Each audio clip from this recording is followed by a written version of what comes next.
Hey everybody, check out what I have here. I have a stream dock, and I have a different one here, but I'm gonna give this one a go.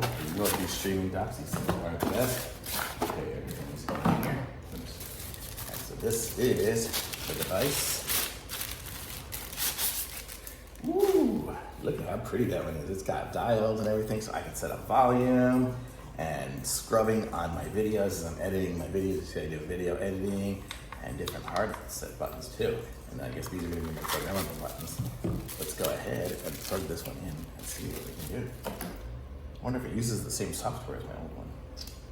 We will soon see. Okay, probably not. Okay, where do we go? Here, this is plug in to.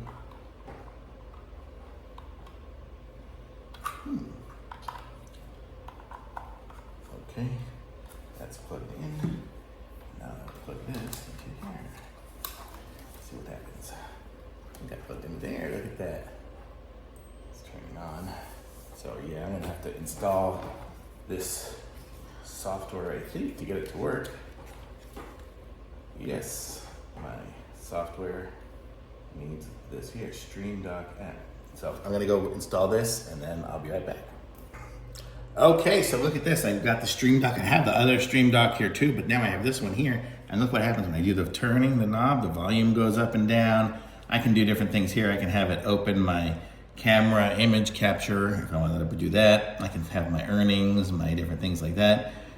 And I think I set up these here to go to the next page, but I don't have anything on the next page yet. But I could do that. And then these ones here, I was gonna set them for fast forwarding and for my editing of my videos, my fast forwarding and rewinding of the videos. And this one here would probably go fast. And this one here would be more precise. So you can just change these and program them for anything. It's really cool. So totally awesome.